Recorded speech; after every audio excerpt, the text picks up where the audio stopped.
Welcome to the Eat Away Kidney Stones podcast. I'm your host, registered dietitian and kidney stone expert, Melanie. After learning a ton about kidney stones and helping people prevent stones at the University of Chicago, I was fed up with all the terrible advice people were finding online. So I decided to do something about it. The Kidney Dietitian was born. This podcast is for people who want to learn what actually works to prevent kidney stones and still enjoy life, eating, and their favorite foods. Let's dive in.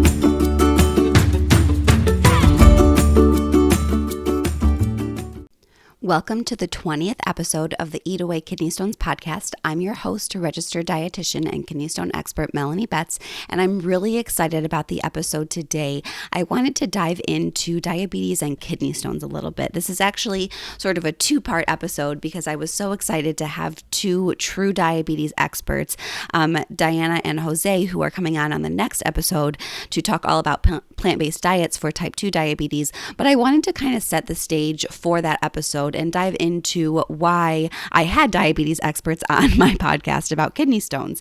And the reason is because diabetes and kidney stones are definitely linked. And so I wanted to give us a whole lot of background about why that is. And if you are struggling with both diabetes and kidney stones, some general tips to help you modify your diet to help both health diagnoses, because I know that very often when you first find out that you have kidney stones, if you do have diabetes or other chronic conditions like maybe high cholesterol or heart disease or high blood pressure, you feel that the recommendations for both kidney stones and whatever other condition it is, whether it be diabetes or heart disease or high cholesterol, feel very different. And I know that can be incredibly frustrating.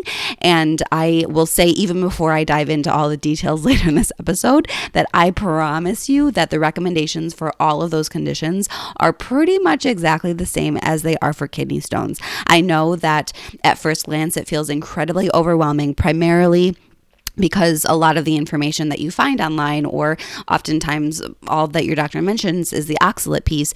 And as we know, that oxalate may or may not be that important for you. But when we go down and that oxalate, route, and all we think about is oxalate, it does feel very frustrating because you might think, oh, I can't eat all these foods that are, quote, good for me for these other reasons. And I promise you, if you hang out with me for a while, you will learn that that is definitely not the case. And really, nutrition for all of these health conditions meshes quite well.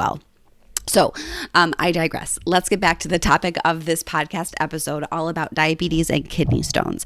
So I mentioned that people who have diabetes are more likely to have kidney stones, but how much more likely really are we talking? And it is pretty significant, unfortunately. So people with diabetes are about 60% more likely to have kidney stones compared to people who do not have diabetes. So that's significant, right? A lot more people with diabetes have kidney stones compared to people who do not have diabetes. And why is this? What is that connection? What's going on in our body that's making stones more likely in people with diabetes?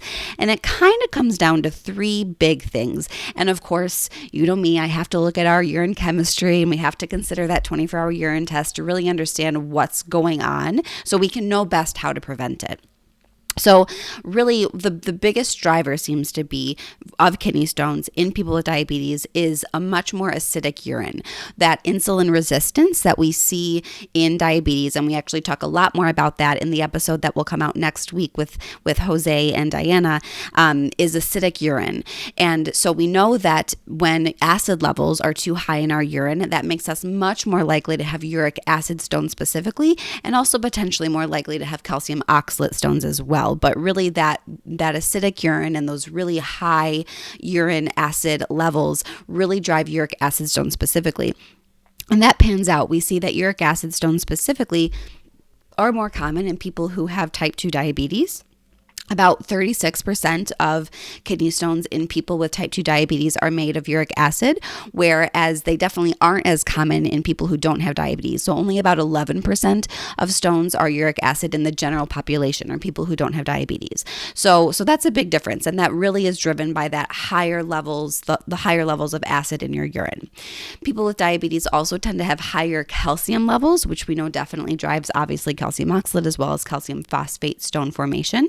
And they also tend to have low urine citrate levels. We talk a lot about citrate when we talk about lemon juice, and you can go to the blog and learn all about citrate and my thoughts on that and when it's good and when it may not be the best option. But people with diabetes do have lower urine citrate. And so it kind of is, these are three pretty big drivers of stone formation. So it's not surprising that we do see higher levels of kidney stones in people with diabetes. Again, just having diabetes because of that insulin resistance tends to make those acid levels in your urine be higher, tends to make calcium levels be higher, as well as those citrate levels be lower. And all of those things are creating, unfortunately, a pretty favorable environment when it comes to stone formation. So what can we do about it? Why, again, I really wanted to give some actionable tips because I hear from people nearly every day. They feel so frustrated that they don't know what to eat because they feel like the diet, quote, for kidney stones is completely different than the, quote, diet for diabetes. And again, I promise that there really is a whole lot more overlap than it might seem at first glance. Of course, there is no one single diet for diabetes and kidney stones, just like there's no one diet for kidney stones in general. For kidney stone nutrition to be effective, I must, or your dietitian or your doctor must look at your 24-hour urine test to know what is causing your kidney stones. Because of course, we know that people with diabetes are more likely to form stones, but obviously not everyone with diabetes and kidney stones is the same. That would be a ridiculous statement to say. And so even among people who have diabetes and stones, those risk factors in their urine that are really driving that stone formation are going to be different from person to person. And so for it to really get a fully actionable kidney stone prevention plan, we really have to look at that 24-hour urine test to know what is off in your urine, to know what I can do to help you prevent stones. That is something that I do for students every single day in Kidney Stone Nutrition School. I'll put a link to that course in the show notes, and definitely reach out if you think that you'd be a good fit. I really would love to meet you and help you get to the bottom of all of this. But my general tips for people who have diabetes and kidney stones are honestly going to be kind of the same as they are for my general tips for most people. I kind of broke it down into some special tips for you though. So let's go ahead and work through them. So the first tip is going to be to drink plenty of water. I know that this is not exciting and you've probably heard this a gazillion times, but you probably don't hear it enough because it is the number one thing that you can do to prevent stones. I always like to say we get so fancy when it comes to stone prevention. We talk about calcium and protein and oxalate and all these things, and all those things certainly are important. But without water, all of it doesn't even matter. The most important thing you can do to prevent stones is to drink plenty of water. We typically say we want to drink enough to produce at minimum 2.5 liters of urine output per day. So for most people, that ends up being around 3 liters of fluid per day, and all fluids do count towards that 3 liters, which ends up being about 100 ounces for those of us that don't think in liters. So number one, drink plenty of water. That is good advice across the board for everyone with kidney stones. My next tip is going to be eating plenty of fruits and vegetables. This is important for everyone with kidney stones, but perhaps especially important for people with diabetes, because if you remember, I mentioned that those high levels of acid in the urine is sort of a big driver of stone formation for people with diabetes. And fruits and vegetables, the more fruits and vegetables that you eat, can actually lower the amount of acid that's in your urine. Literally every single fruit and vegetable. I won't break down the science in this particular episode. I'll put a link to an article on my website that does break down the science a little bit more. But for the purposes of today, just know that literally all fruits and vegetables produce base after you eat them. And that base was the opposite of acid. That base helps sort of neutralize the acid that is produced from your diet. And that means that there's less acid in your urine. So for now, know that fruits and vegetables equal negative acid in your urine. And of course, for diabetes, we really do want to focus on those non-starchy vegetables. So things like broccoli, celery, lettuce, those non-starchy veggies are really going to be your bread and butter, if you will. Of course, if you have diabetes, it is 100% okay to eat fruits. Literally all fruits are okay. It's 100% okay to have those more starchy vegetables. So things like potatoes, or peas, but those are going to have some carbohydrate in them. So you do just have to kind of be mindful about how many you eat. But those foods, those starchy veggies and fruits are not off limits. However, it is probably good general advice to focus on those non-starchy vegetables, because those are the ones that can give you tons of great nutrition, tons of fiber, are so good for you, and aren't going to raise your blood sugar like the other ones are. But again, with nutrition for diabetes or kidney stones or for anything, it is not about avoiding all foods and eating certain foods. It's about how you build your plate as a whole, or how you put your meals together as a whole. For diabetes, we tend to talk a lot about incorporating a small portion of that carbohydrate-rich food, whether it be pasta or bread or starchy vegetables like potatoes and peas, or beans or whatever it is. So having a small portion of that, making sure that there's some good source of protein and fat, and all of those things sort of work together to help regulate your blood sugar. Another tip that I wanted to share for people with diabetes and stones is to choose primarily whole grains. So again, having carbohydrate isn't bad. You need some carbohydrate in your diet. Nearly all of us do. Carbohydrates are a primary source of fuel, and whole grains are always recommended for people with diabetes because they're much higher in fiber and also protein and some other things as well. But that fiber in particular is what really helps stabilize your blood sugars. So when you eat, say, white rice versus brown rice, or a whole piece of whole grain bread versus a white bread, the big difference is fiber. And the fiber in that whole grain option is going to slow how quickly glucose is released from that carbohydrate into your blood, whereas a white bread or a white rice doesn't have as much fiber, and so it is more likely to spike your blood sugar. So that is why those whole grains are always recommended for people with diabetes. And I also actually recommend them for people with kidney stones. That may be very different than what you've read online, because whole grains do tend to be higher in oxalate. The whole grain version of whatever food is always going to be higher in oxalate compared to the white option. However, I still recommend it because whole grains are so good for us for other reasons. That fiber, I cannot talk enough about how good fiber is for us.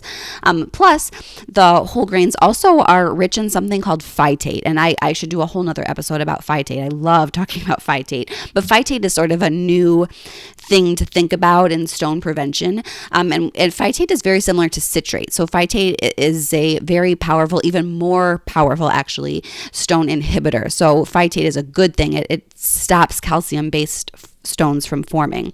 And our primary source of phytate in our diet is whole grains. And so I really want you getting that phytate. I want you getting that fiber. I want you getting all of the other vitamins and minerals that you find in whole grains. And so most of the carbohydrates that you eat should be coming from whole grains. That's good general advice. Another general tip is to keep added sugar down, and this is beneficial for both diabetes and kidney stones. Of course, we know for diabetes we don't want to be having a ton of added sugar because that added sugar is definitely going to spike our blood sugar, but it also is going to make that insulin resistance worse, which is going to drive a lot of the stone risk factors that we think about. That insulin resistance that can be made worse from eating a lot of added sugar is going to make that acidic urine worse. It might make that urine calcium worse, and maybe potentially the citrate, but definitely the urine calcium and acidic urine. So definitely keeping in mind the added sugar. Of course, that does not mean that you can never have ice cream again. Ice cream is my personal favorite dessert, so I would never ever live if I couldn't have ice cream again, and it's completely okay to have, but it's just working with your dietitian to learn about how much might be best for you, how to best eat that ice cream so it doesn't spike your blood sugar, etc., etc. And then my last tip for people with diabetes and kidney stones is to eat a little bit of protein with all meals. I think very often in kidney stone world, we get a little bit afraid of protein because you read that protein is bad and protein can cause kidney stones, and that's not true.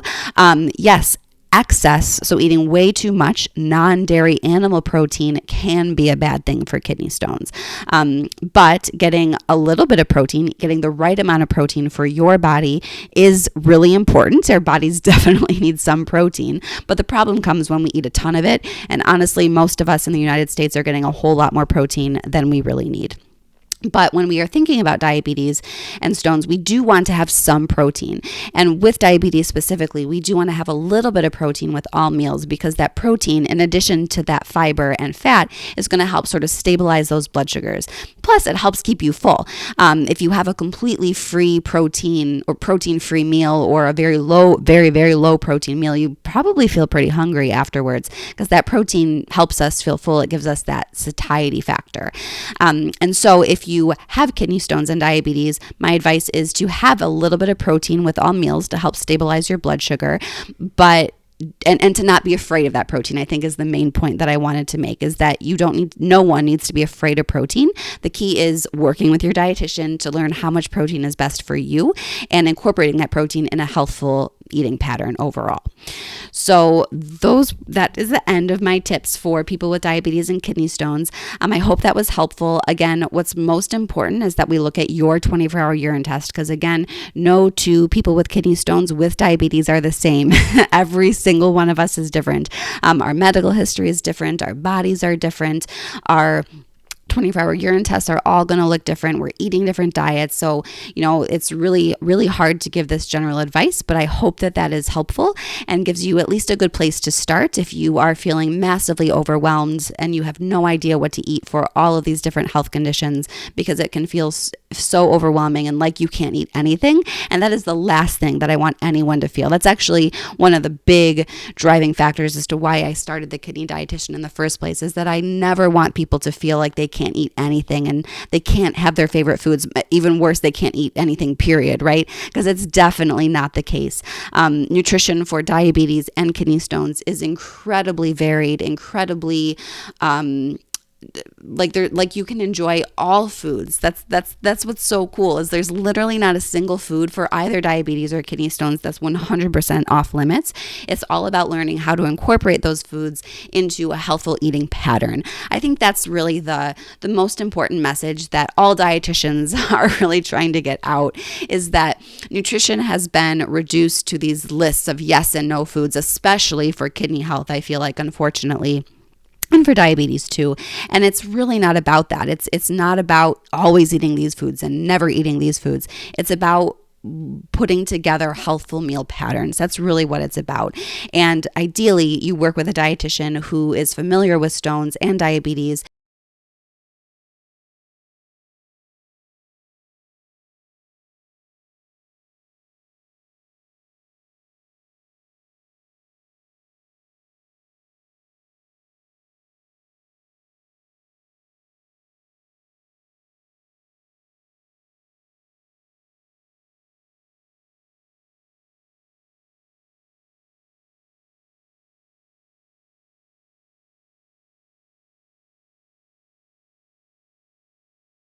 Helps you know how to put together those meals, because it's, again, those patterns. It's not the foods that really make a big difference.